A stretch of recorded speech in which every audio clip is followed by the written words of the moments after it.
तो आज क्यों करते हैं लोग अब? क्योंकि अब तो ये सारे फैक्टर्स हट गए, अब जेनेटिकली लोगों को कोई अपना ऑफस्प्रिंग भी नहीं बनाना, राइट? इट्स नॉट हर जगह देना नहीं है, एवोल्यूशनरी, राइट? तो आज क्यों लोग मल्टीपल पार्टनर साथ में, बहुत लोग चीटिंग भी करते हैं, बहुत क्यों चीटिंग करते हैं? चीटिंग ग्राफ वर्ल्ड में भी वो भी बहुत हाई पे है. Why do you think today people cheat? अब इसमें दो बातें हैं. एक तो अब तो बच्चे बहुत सारे नहीं चाहिए तो ऐसा क्यों करते हैं. इसका जवाब ये है कि सबकॉन्शियस या अनकॉन्शियस को बनने में हजारों साल लगते हैं, उसको चेंज होने में भी हजारों साल लगेंगे. तो हम आज की स्थितियों को कितना भी समझे, हमारा अनकॉन्शियस पहले के हिसाब से चल रहा है, उसको चेंज होने में कई हजार साल लगेंगे. इसलिए 1000 साल तक या कई हजार साल तक कॉन्ट्राडिक्शन बना रहेगा कि आज कंडीशन चेंज हो गई पर हमारा दिमाग वैसे काम करता है. एक तो ये है. दूसरा, आपने कहा कि लोग चीटिंग क्यों करते हैं. चीटिंग इसलिए करते हैं कि जैसे हम अनकॉन्शियस में हैं, एवोल्यूशन से बने हैं, और जैसे हमारे सोशल स्ट्रक्चर्स बने हैं उसके बीच में कॉन्ट्राडिक्शन है.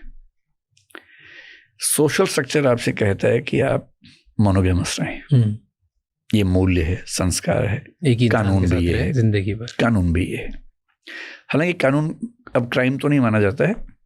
पहले भी क्राइम बहुत स्पेसिफिक केस में था, ऐसे क्राइम नहीं माना जाता. अगर दो कंसेंटिंग लोग हैं, एडल्ट हैं, तो कोई दिक्कत नहीं है अभी.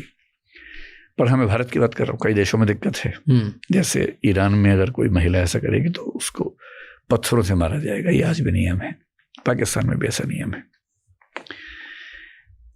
तो कॉन्ट्राडिक्शन ये है कि मेरे जीन्स मुझे बार बार परेशान करते हैं कि नएपन की खोज करो, और मेरे सोशल स्ट्रक्चर्स मुझे धमकी देते हैं कि अगर की तो छोड़ेंगे नहीं. अब इस कॉन्ट्राडिक्शन में 3 चीजें हो सकती हैं. एक तो ये कि मैं समाज को छोड़ के भाग जाऊं और एवोल्यूशनरी साइकोलॉजी के लेवल पे जीऊं. पागल हो गया कोई आदमी, मान लीजिए सड़क पे घूमता रहता है आवारा होके, लोग उस पर ध्यान देना बंद कर दें, कुछ भी करता रहे, तो उसने समाज को छोड़ दिया और एवोल्यूशन के लेवल पे जी रहा है. बट उसकी मीटिंग वैल्यू भी तो कम हो जाएगी फिर. हाँ, या किसी और कंट्री में चला गया, मीटिंग वैल्यू कम हो जाएगी, लेकिन ऐसे लोग कुछ ना कुछ तो मिल ही जाएंगे कि कम से कम उसको ज़रूरतें पूरी हो जाए. इम्पॉसिबल नहीं.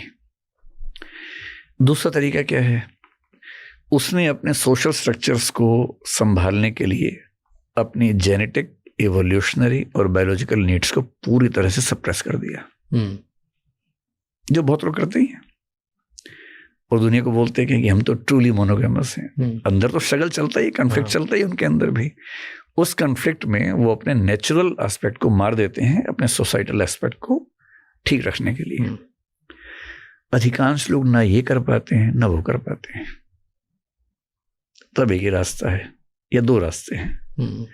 वो अपने स्पाउस से बहुत ट्रांसपेरेंट, ऑनेस्ट बातचीत करे कि देखो भाई, मेरा जेनेटिक मेकअप मुझे बड़ा परेशान करता है. सोशल नॉर्म ये है कि हम लोग मोनोगेमस रहें, मैं रह नहीं पा रहा हूं, तो मैं क्या करूं. अब ऐसे में मेल ये चाहेगा कि उसकी पत्नी ये कहे कि अच्छा तुम जो ठीक समझो कर लो, मुझे दिक्कत नहीं. पर चिंता ये भी, अगर उसने ये कह दिया कि ठीक है तुम भी और मैं भी, वो झेल नहीं पाएगा, क्योंकि दोनों में पॉजिटिवनेस भी ठीक ठाक है, और वो भी उस इनसिक्योरिटी से कनेक्टेड है, शुरुआती इनसिक्योरिटी से. इतना ट्रांसपेरेंट होने की परमिशन हमारे स्ट्रक्चर देते भी नहीं आमतौर पे.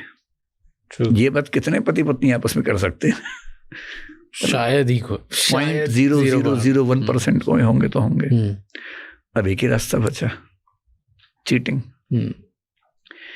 इसलिए चीटिंग का कोई डेटा तो हमारे पास है नहीं, पर मेरा ख्याल है कि चीटिंग इतनी ज्यादा होती होगी जितनी हमारा डेटा बता नहीं पाएगा. आप जिस डेटा की बात करें वो तो बहुत, क्योंकि इन चीजों का ग्राफ सर्वे कैसे हो सकता है. और सोशली लोगों को साउंड भी करेक्ट भी तो साउंड करना है. Plus there are apps now which are only for cheating and then extramarital affairs. मैंने कुछ दिन पहले रिसर्च की थी, एक ऐप के बारे में पढ़ा था कि इंडिया में या शायद ग्लोबली काम करती है, जो केवल चीटिंग के लिए करती है. Extramarital affairs. एक्स्ट्रामैरिटल के ग्लीडन शायद नाम उसका है ना. It's been downloaded left, right, center. Like it's उसका डाउनलोड डेटा भी बहुत है इंडिया में, तो इट्स इनसेन। नहीं वो तो है ही। और मैंने सुना कि शायद साउथ इंडिया के किसी शहर में, शायद कोची का नाम बीच में आया था, कि वहाँ सबसे ज़्यादा डाउनलोड्स हैं उस ऐप के। That I don't know exactly. पर ये जो आपने बातें करी, ये तो बहुत सुनने के प्री फ्रंटल कॉर्टेक्स काम करेगा तो समझ में आएगी, नहीं तो लिम्बिक सिस्टम तो ये बोलता है कि भाई कैसी बातें कर रहे हो इन सिंपल वर्ड्स, कि इमोशनली जिस सोसाइटी में मैं पला बड़ा हूँ, आप पले बड़े हो, उसमें ये बातें भी रॉन्ग हैं। कि आप सोच कैसे सकते हो इस बारे में कि नहीं, लेकिन चीटिंग को किसी भी तरह से डिफाइन करके नॉर्मलाइज कैसे कर रहे हैं? नहीं, नॉर्मलाइज कर भी नहीं रहे। लेकिन मैं एक बात, इसमें बहुत इंटरेस्टिंग बात ये भी है, इसी सोसाइटी में कुछ बड़े नेताओं ने ये बात कही है कि लड़के हैं, गलती हो जाती है। इसी सोसाइटी की बात है ना। सोसाइटी का काम करने का अलग तरीका है। क्या? जो पेरेंट्स हैं या फोर पेरेंट्स हैं, वो भी कभी इस उम्र में थे ही। मेंटल मोनोगेमी तो वो भी नहीं कर पाए होंगे। हो सकता है कि चीटिंग उन्होंने भी की हो, पर चीटिंग का तो सौंदर्य इसी में है कि किसी को ना पता लगे, उन दोनों के अलावा किसी को ना पता हो। तो लगभग सब लोगों को दोनों बातें पता है। एक तो ये कि चीटिंग हर जनरेशन के लोगों ने किसी ना किसी मात्रा में की है, और ये भी कि अगली जनरेशन को सिखाना है कि मत करो। कल्चरल नॉर्म्स में मैं अकेले में डेविएट हो गया तो मैं पब्लिकली थोड़ा ना कहूँगा कि नॉर्म गलत है। कभी कभी ऐसा होता है कि 100 लोग हैं समाज में, 100 के 100 चीटिंग कर रहे हैं, पर नॉर्म ये है कि नहीं करनी है। और जब 100 इकट्ठे बैठ रहे हैं, नारा लगा रहे हैं कि नहीं करनी है तो ट्रेडिशनल सोसाइटीज़ में ऐसा होता है। और इसीलिए आप कहीं भी डेटा पढ़ेंगे तो जो रेप होते हैं, उन रेप में 95% से ऊपर वही लोग करते हैं जो परिवार के हैं या परिवार में आते जाते हैं। ये 98 के आसपास शायद है परसेंट।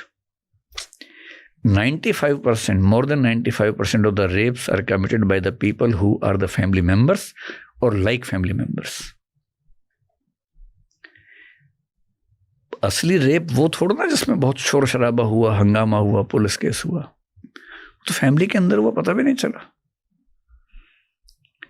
पेरेंट्स ने बोल दिया बच्चे को चुप रहना भाई।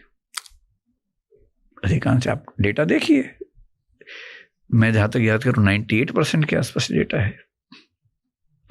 ऐसा क्यों होता है कि ऐसा समाज जिसमें कुंठाएं हैं, कहने की हिम्मत नहीं है, नॉर्म्स फिक्स हैं, नॉर्म्स चेंज नहीं हो पाती हैं, लोग अंदर ही अंदर डेविएट होते हैं, चीटिंग करते हैं। चेहरा ऐसा सबका होता है कि हम चीटिंग नहीं कर रहे हैं, लेकिन करते हैं। और जिनको लगता है कि ये ज़्यादा बुरा है, फिर वो डिवोर्स ले लेते हैं, अलग होते हैं। पर 1955 से पहले तो डिवोर्स भी नहीं ले सकते थे, तब क्या करते होंगे? या क्या होता था उस समय, कई लोग 2-3 शादियां करते थे, हिंदुओं में भी करते थे, क्योंकि एक ही शादी करनी, ये भी 1955 में आया है हिंदू मैरिज एक्ट। उसके पहले नहीं थे। उसी में डिवोर्स का ऑप्शन भी है, और उसी में मोनोगेमी का एक कंपल्सरी लॉ है। उसके पहले नियम नहीं था। आप केवल 3 जनरेशन पीछे अपने घर में जाके देख लीजिए। अपने दादाजी से पूछिएगा कि उनके दादाजी और उनके आसपास के जो लोग थे, उनमें से कितने लोगों ने 2 शादियां की थी। आप पाएंगे बहुत लोगों ने किए होंगे। And why do you think कि ऐसा होता है? जब main, even in today society, लड़का अगर कुछ ऐसा करता है और वो जाके चीटिंग करता है, बाहर पकड़ा जाता है, तो मोस्टली फैमिली मेम्बर्स से बोलते हैं लड़का है, हो जाता है। एंड लड़की को इतनी इजीली नहीं छोड़ते। Why do we punish women more than men for the same mistake? इसके पीछे भी इवोल्यूशन की साइकिल पे जाना पड़ेगा। आपके क्वेश्चंस बाई चांस सारे वही आ रहे जो इवोल्यूशनरी साइकोलॉजी में इसके आंसर ज़्यादा। इवोल्यूशन और सोशियोलॉजी की क्लास है ये, ठीक है। आदमी के बारे में क्यों लोग ऐसा कहते हैं, इसके पीछे एक कॉन्सेप्ट है अनडिस्प्यूटेड पैटर्निटी का। आपने एक आदमी का नाम सुना हो, कार्ल मार्क्स का। कार्ल मार्क्स के एक दोस्त थे, फ्रेडरिक एंजल्स। उन्होंने इस मतलब एक कॉन्सेप्ट बहुत पुराना है, पर उन्होंने इस पे लिखा। अगर आप देखें कि लोगों की फैमिली से बेसिक नीड क्या है, प्रॉपर्टी लगभग 90% से ऊपर आज भी मेल्स के हाथों में है। पर्सनल प्रॉपर्टी छोड़ के मैं बोल रहा हूँ, जो प्राइवेट प्रॉपर्टी, पर्सनल का मतलब मेरा रुमाल, मेरा चश्मा, मेरे कपड़े, है ना। प्राइवेट मतलब मेरा घर, संपत्ति, बैंक बैलेंस वगैरह। क्योंकि मेल्स बाहर काम करते रहे हमेशा, प्रॉपर्टीज उनके नाम पे होती रही। फिर लगभग सभी समाजों के सिस्टम्स में भी प्रॉपर्टी बाप से बेटे को मिलती है। हिंदुओं में ऐसा होता है, चाहे मिताक्षर मान ले चाहे दाया भाग मान ले, 2 सिस्टम्स हमारे समाज में काम करते हैं। संपत्ति बेटे को मिलती है।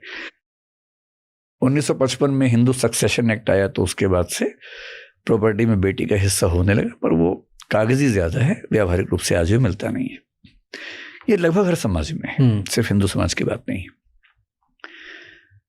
जिंदगी भर आपने मेहनत से प्रॉपर्टी कमाई और आप चाहते हैं कि मरने से पहले अपने बेटे को प्रॉपर्टी दे के मरूं। अब यहां एक पेच है। ये गारंटी कैसी है कि जिसको मैं अपना बेटा मान रहा हूं मेरा ही बेटा है? क्या गारंटी है इस बात की? अनडिस्प्यूटेड पैटर्निटी मैं कैसे एस्टेब्लिश करूं? आज तो हो सकता है डीएनए फिंगरप्रिंटिंग से, लेकिन आज से 50 साल पहले पूरी ह्यूमन हिस्ट्री में कैसे हो सकता था? इसका एक ही तरीका था कि एक औरत ऐसी हो जिसका फिजिकल रिलेशन केवल इस आदमी से हो और इसको इतना एक्सपोजर ही ना हो कि किसी और के साथ रिलेशनशिप में जा सके। आदमी 4 जगह चला गया तो इसकी प्रॉपर्टी पे खतरा नहीं आ रहा। औरत कहीं चली गई, कहीं और प्रेग्नेंट हो गई, तो इस जिंदगी भर की मेहनत किसी और के बच्चे को देके जाएगा। इसलिए प्रॉपर्टी अगली पीढ़ी को सेफ तरीके से मिलती रहे, जरूरी था कि महिलाओं की जो फिजिकल इंटीमेसी सर्कल है वो इतना कंट्रोल हो कि उसमें इंट्रूजन हो ही ना सके। And as per the Marxist socialist thinkers like Friedrich Engels, this is the basic reason behind monogamy. अभी जैसे आप उत्तराखंड में जाएंगे तो वहां देहरादून के पास एक जगह खस, जौन सर बाबर परगना बोलते हैं देहरादून के पास, खस ट्राइब रहती है। हिमाचल में जाइए, हट्टी ट्राइब है भी, एक न्यूज़ कुछ दिन पहले आई थी, वहां की बहुत पॉपुलर। जितने भाई होते हैं उनकी एक ही वाइफ होती है, आज भी ये है। मैं भारत की बात कर रहा हूं, 3 ट्राइब्स का नाम बता रहा हूं, खस उत्तराखंड में, हट्टी हिमाचल में, टोडा नीलगिरी हिल्स में। आज भी सिस्टम चल रहा है और ये केवल उन समाजों में जहां प्रॉपर्टी बहुत कम है। 3 भाई हैं, 3 शादियां करेंगे, बढ़ जाएगी प्रॉपर्टी। प्रॉपर्टी बांट नहीं सकते हैं, और तीनों भाई की एक ही पत्नी है। अब जितने बच्चे होंगे सबके हैं, अगली पीढ़ी में सब भाई एक ही पत्नी आएगी, प्रॉपर्टी वैसी की वैसी रहेगी, बटेगी नहीं। प्रॉपर्टी के सिस्टम्स ने मैरिज के सिस्टम्स को ठीक ठाक डिफाइन किया है। और ये अनडिस्प्यूटेड पैटर्निटी एक ऐसी प्रॉब्लम रही है ह्यूमन हिस्ट्री में, और इसलिए हमारी कल्चर क्या बन गई कि लड़का कहीं चला गया तो उतना खतरा नहीं है, पर उसी पैरामीटर से अगर लड़की जाती है तो इस पूरे सिस्टम को चैलेंज हो जाएगा जिस पे हमारी प्रॉपर्टी के ट्रांसफर टिके हुए हैं। और इसलिए आप देखेंगे घर में बेटियों पर जितने बंधन लगते हैं नैतिकता के, उतने बेटों पर नहीं लगते हैं। 12वीं क्लास के बाद बेटा बाहर पढ़ने चला जाए, ये जितना आसान है वो बेटी के मामले में नहीं। True. दिमाग में वही है ना, इवोल्यूशन के साइकिल के वो जो सबकॉन्शियस अनकॉन्शियस एलिमेंट्स बैठ गए हैं दिमाग के अंदर, वो वैसे ही काम करते हैं। जस्टिफिकेशन डिफरेंट है, पर कोई कहेगा थोड़ा ना, उनको भी समझ में नहीं आ रहा कि हम ऐसा क्यों कर रहे हैं। उनके दिमाग में अनकॉन्शियस में ये बैठा है, उनको भी नहीं पता। अनकॉन्शियस का तो मतलब ये जो पता ही नहीं क्या बैठा हुआ है।